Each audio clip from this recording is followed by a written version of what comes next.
the Florida Writer Podcast, a discussion about writing and other things. Hello, and welcome to another edition of the Florida Writer Podcast with your host, Alison Nissen. And today I am lucky enough to be with George Weinstein. George, could you give us a 30-second, how about a 60-second elevator pitch about who you are and what you write? Absolutely. And thank you for having me, Alison. I'm an author of, 6 published books. I write across genres, historical fiction, mystery thrillers, and even some contemporary romance. I'm also the executive director of the Atlanta Writers Club, which was founded in 1914 and has almost 1,100 members. And for the last 12 years or so, I've run the Atlanta Writers Conference. Let's talk about writers clubs. So is this one big club, or do you have multiple little groups that people can join? No, it's one big club. We have many different things that people can do with the club. So we tend to have members who only come to our meetings. And for the last couple of years, of course, most of those have been virtual meetings when we're just trying to get back into in-person meetings. We have another segment that only participates in our critique groups. And then we have another segment that mostly participates in the Atlanta Writers Conference, which I do twice a year. So, between those 3 groups, we tend to encompass everybody. And that's great. I know critique groups are so important, as well as education. The world of publishing has changed drastically. I mean, I think about when I first started, I'm a professor by trade. And when I first was teaching and online books started to come out, it was this, we will never, ever use an online book. I mean, the noses went up and the frowny faces came out. And, now all my students, I teach virtually now, and I actually have one course. They don't even need to buy a book. Everything they can find online. It's crazy how much publishing has changed.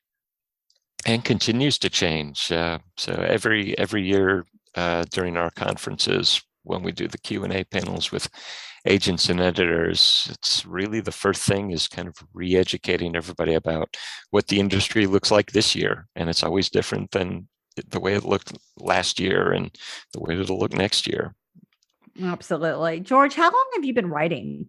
I have been writing my whole life. When I was 6 years old, I was writing plays for my stuffed animals to act out on top of my bed to entertain my brother and sister. It's just how my brain is wired. And I always wanted to be a writer. Really, as soon as I could learn to read, I wanted to write. And for the last 20 years or so, I've been writing novels. Not as a full-time author. This is a great hobby. It's really a hard way to make a living. So.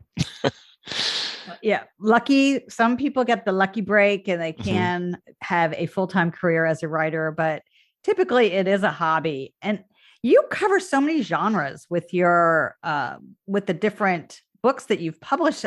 Tell me, is it just because you're bored and you get bored with one genre, or do you like to really just dive in and to discover more? I think it's because I read across many genres. And like I said, as soon as I learned to read, I wanted to write. So because I read many genres, I want to write across many genres. So I started out writing historical fiction. I was kind of an amateur historian, and history is always near and dear to my heart. So my very first novel was called The 5 Destinies of Carlos Moreno, which was forgotten U.S. history. So it's history they don't teach in schools. There's never been a movie or TV show about it. It's something I found in only like 4 scholarly books, and basically turned this forgotten U.S. history into a novel where I run fictional characters through real historical events. And my second novel was again historical, but very Southern and very personal, because it was based on my former father-in-law's childhood. I had spent over a decade writing down his stories and the stories of his 2 older brothers, and they had just a really, really hard childhood in South Georgia. So there's a book that I called Hardscrabble Road, which was a physical place, but also worked as a metaphor for their journey through childhood, where I was able to put about 80% true stories into a novel, and then changed everybody's name. So I wasn't writing biography, I was writing fiction. And then I switched gears and decided to start having more fun with my writing, and writing mysteries and thrillers and things like that, and even a little romance. I've got a science fiction book that's never seen the light of day, and one day I might get that published. Well, the variety of genres definitely keeps you from getting bored. I can tell that right now. I mean, there's different types of research, but if you're doing science fiction, you're world building. I mean, we obviously world build whenever we're writing, but it's an entirely different world when it's like all or mostly your imagination compared to something when you're trying to recreate a historical fiction. So, I mean, that's just crazy. Talk about the world building a little bit. Oh, yeah, absolutely. So, the science fiction I like is where things are somewhat familiar, and then they're new twists on unfamiliar things. And so my writing in sci-fi tends to be near future, where things have advanced or devolved, depending on what I'm writing. In historical fiction, it's all about getting the little details right, because historical fiction has a huge fan base, and these people are all amateur historians themselves to some degree, and they are looking for the gotchas. They're looking for things you get wrong, talking about plastics instead of bakelite and things like that. And so it's getting all those things absolutely right. And that was really the joy of writing Hardscrabble Road, where I had first person, primary sources to go to. I could go to my father-in-law and ask him what was it like to ride on a school bus in South Georgia in 1938. And he had a great memory, and the more he talked about things, the more he recalled. And so he could put you there into, how the school bus was laid out, totally different than the school buses of today. And, from leather shades to benches running the length of the bus rather than individual rows and all of that. Just wonderful details, and details that honestly you could not find in any historical text. You would have to get it from somebody who'd been there. Take me through a hog killing, from digging the pit to put the kettle, to put the giant drum in there that you're going to dunk the hogs in initially, to eating the hog brains and eggs, which was the delicacy at the end of it, and the reward for all of that effort, which sounds horrible to me, but they loved it.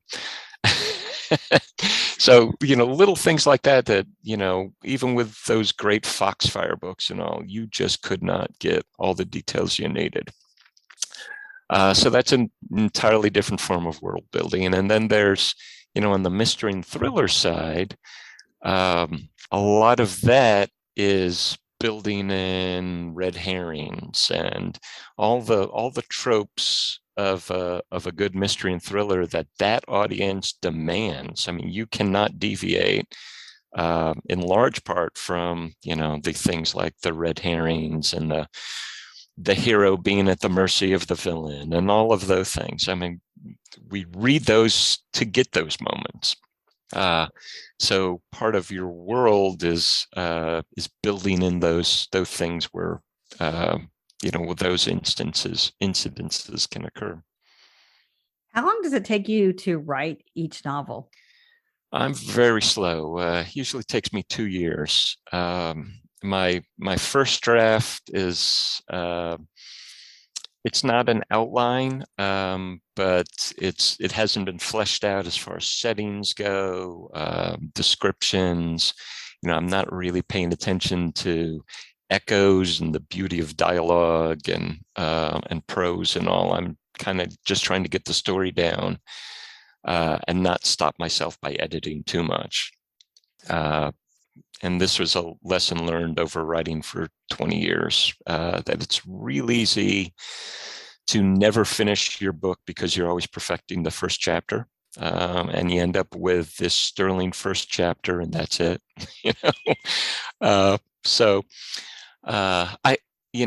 I'm old enough that I went to school in the age of transparencies. You remember those with the overhead projector, and they'd laid one transparency on another, and finally you'd have a map of Europe with topography and all these things from the different, flimsies that they would put one on top of the other. I do remember those. Yeah. And I sort of write like that, so the first draft is that first flimsy that gets set on the overhead projector. And the second draft, I'm focusing on something else. That's another flimsy, and on and on and on. And I build it up, to 8 or 12 or sometimes more drafts where I'm focusing on different things each time, until I have a completely fleshed out novel where everything is the way I want it to be, from setting to dialogue to, just the beauty of the prose. And let's talk about point of view. So you said you wrote a women's lit book. Yep. How is it writing from a woman's point of view compared to, say, your former father-in-law's point of view? Right. Yeah, quite different, and it's very difficult. I don't recommend it for a beginning writer trying to write from, trying to walk in somebody else's shoes, or wearing somebody else's skin is an entirely different process. Fortunately, I'm surrounded by women. I live in a house with my wife and 2 girls. My critique group is about 60-40 in favor of women. The Atlanta Writers Club is probably 70-30 in favor of women. So I have lots and lots of women around me who I can bounce things off of and say, would a woman say something this way, or how would she react, in a certain situation if she has these kind of characteristics? And that's all really helped me kind of stay on point and not alienate my audience. And my audience is probably 70 to 80% women, because God bless women. They're the people who buy books and read books. I just did a book signing at a bookstore on Saturday, and nearly everybody I talked to was a woman, because those are the people making the purchases. They were buying for themselves and buying gifts for others. I think I talked to 2 men the whole time I was in that bookstore. So writing from a woman's POV is daunting, but it's worth it if you get it right.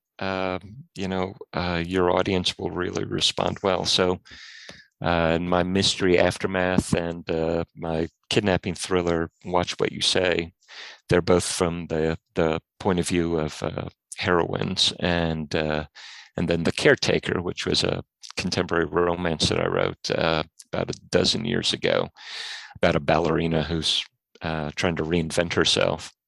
That was written from a woman's point of view. And I think I'll continue to do that. I've just finished one novel, I guess we'll talk about in a little bit. And I'm already thinking about a sequel to Watch What You Say and Aftermath, where I bring those 2 heroines together in kind of a Thelma and Louise situation and have them going off on a new adventure. All right. So you're going to merge 2 universes, just like Marvel does. Okay, that's really a fun idea. Yeah. So you obviously liked those characters. Oh, I love them. Yeah. I really miss my protagonists after I finish writing. It makes it hard to stop writing, honestly, because I miss these people. I spend every day with them to some degree, and I know them inside and out, obviously, because I created them. And they're all people, really near and dear to my heart. So I look forward to an opportunity to get them together again and get to know them, on an even deeper level, and have them knock heads and save the day together. That is the goal for writers, right? To create a character that the audience is in love with.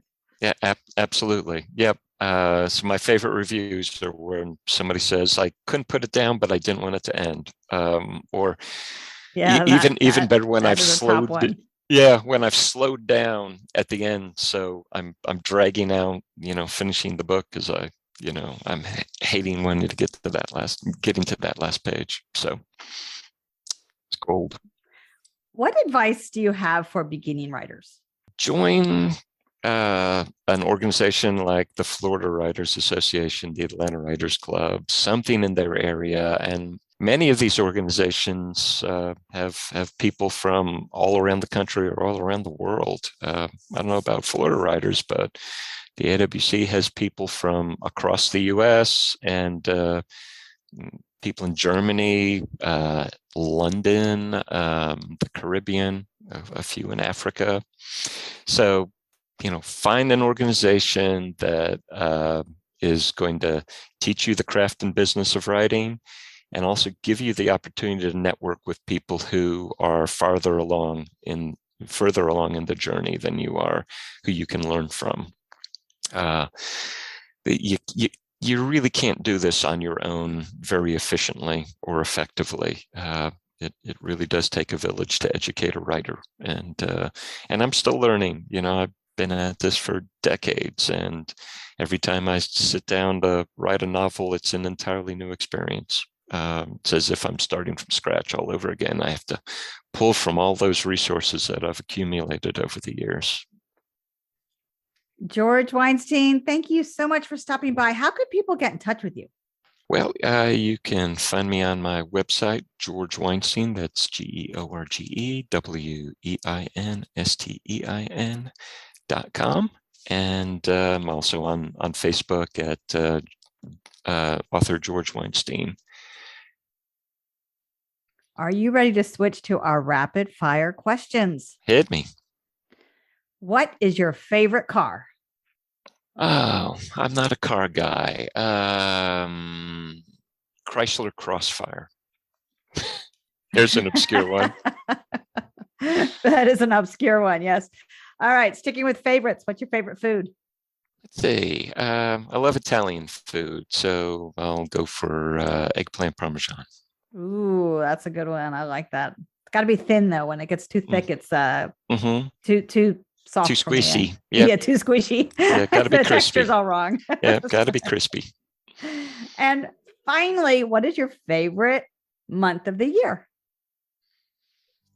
I have always been an October person. One of my favorite books when I was growing up was Ray Bradbury's Something Wicked This Way Comes, because he captures the month of October perfectly. The smell of the chimneys for the first time in months and months, and the leaves and all of that. So I have always loved October. Yes, it is a very it's got all the senses in there. It's like tactile because we've got crunchy leaves, and then we've got all this sense of the leaves, and then we can certainly see them changing. So there's like all in there. Yep. Weather's changing. Everything's different. Yeah. We can taste the pumpkin lattes. Yeah. All right. Well, George Weinstein, I'm so glad you were able to join us today. Well, thank you very much, Alison. This was a delight. You have been listening to another edition of the Florida Writer Podcast with your host, Alison Nissen. Alison out. Woo! We're all done. Yay! That was fun. George Weinstein is the author of the suspense thriller, Watch What You Say, the Southern historical novel, Hardscrabble Road, the Southern mystery, Aftermath, the novel of the forgotten U.S. history, The Five Destinies of Carlos Moreno, and the contemporary romance, The Caretaker. This work also has been published in Writer's Digest and in regional and national anthologies, including A Cup of Comfort for Writers. George is also the executive director of and twice former president of the Atlanta Writers Club. and has managed the Atlanta Writers Conference for more than a decade, helping more than 3,000 writers on their quest for publication. For more information about George Weinstein, visit his website at georgeweinstein.com. For more information about the Florida Writers Association, visit us at floridawriters.org.